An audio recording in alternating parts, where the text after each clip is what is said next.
चौथा प्रकरण। गुरु अष्टावक्र द्वारा ज्ञानियों के विषय में जो कुछ कहा गया उसके उत्तर में जनक जी कहते हैं, देवयोग से प्राप्त योग्य पदार्थों को सुख संतोष से भोगना ही आत्मज्ञानी विवेकशील मनुष्यों का स्वभाव बन जाता है। भोग विलास में लिप्त मूर्ख मनुष्यों की भोग लीला से उनकी तुलना नहीं की जा सकती। प्रारब्ध कर्म के भोग में कष्ट होने पर भी ज्ञानी धीरता से क्लेश सह लेता है, जबकि अज्ञानी मूर्ख अधीरता के कारण क्लेश भी असहनीय बना लेता है। अत्यंत ऐश्वर्यशाली इंद्र आदि देवता भी जिस व्यवहारिक आत्म प्रधान जीवन पाने में असमर्थ होकर निराश हो जाते हैं, उस उच्च स्तरीय जीवन को पाकर भी ज्ञानी अत्यधिक सुखी होने का अभिमान कदापि नहीं करता है। उसके लिए आत्म सुख से बड़ा कोई सुख नहीं होता जो उसे नित्य प्राप्त होता है।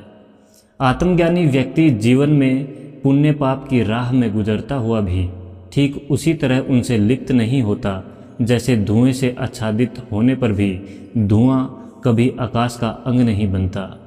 आकाश स्वच्छ ही रहता है और धुएं से अंततः असंग रहता है। जैसे ही आत्मज्ञानी का पाप पुण्य के साथ कोई संबंध नहीं होता। समस्त जगत वस्तुतः आत्म तत्व प्रधान है और बाह्य रूप मिथ्या प्रतीति मात्र है।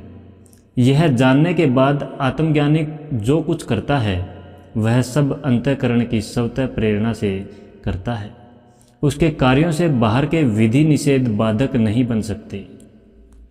ब्रह्मा से तृण पर्यंत सब प्रकार के प्राणियों से भरे हुए संसार के सब काम किसी अदृश्य शक्ति द्वारा संचालित हो रहे हैं, किसी की इच्छा या अनिच्छा से नहीं। इच्छा और अनिच्छा का विसर्जन आत्मज्ञानी पुरुष ही कर सकता है, अतः वही सुखी है, क्योंकि उसे न तो कोई इच्छा है न अनिच्छा है। आत्मज्ञानी ही द्वैत भाव के न होने के कारण सबसे अधिक निर्भय रहता है, किंतु अद्वितीय आत्म स्वरूप जगदीश्वर के सच्चे स्वरूप का ज्ञान विरले महात्मा को ही होता है। वह जो कुछ करता है सत्य से ही प्रेरित होकर करता है।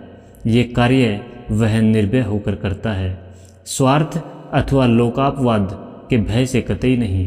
अतः वही सच्चे अर्थों से सत्कर्म करता है। पांचवा प्रकरण।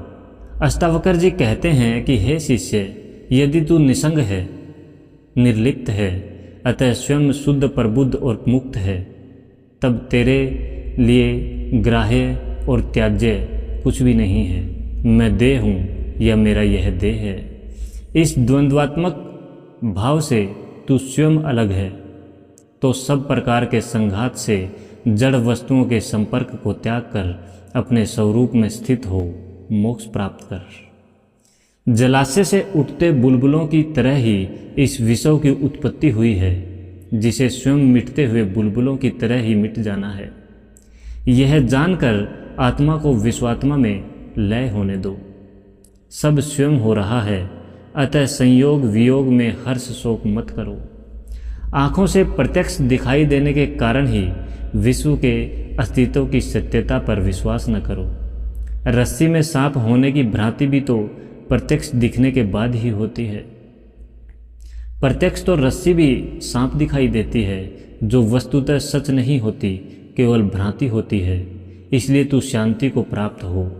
हे शिष्य, इसलिए तू इन भ्रांतियों में मन को मत उलझा। जो त्रिकाल में सत्य है वह आत्मा ही है। अतः आत्मवान होकर सुख दुख, आशा निराशा, जीवन मृत्यु में संभाव में रहते हुए कुछ समदृष्टि से देखते हुए विश्वात्मा में लीन रहे। संपूर्ण जगत निश्चय ही ब्रह्मरूप है, ऐसा चिंतन लय चिंतन है। तीनों कालों में अशेष रहने वाला केवल ब्रह्मा ही है। छठा प्रकरण।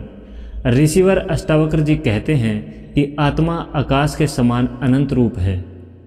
प्रकृति के विभिन्न रूपों में वह इस प्रकार बटा हुआ लगता है जैसे विराट आकाश घट आदि भिन्न भिन्न वस्तुओं में दिखाई देता है। सच्चा ज्ञान यही है कि सत्य स्वरूप में आत्मा एक ही है, न उसका त्याग, न ग्रहण और न लय होता है। मैं आत्मा समुद्र के समान हूँ और जगत के प्रपंच लहरों के समान है। यही ज्ञान सच्चा और अनुभव सिद्ध है कि आत्मा का त्याग, ग्रहण और लय होना संभव नहीं है। जिस प्रकार सीपी में चांदी के रूप का मिथ्या आभास हो जाता है, वैसे ही जगत में आत्मा सत्य रूपवरत आभासित होता है।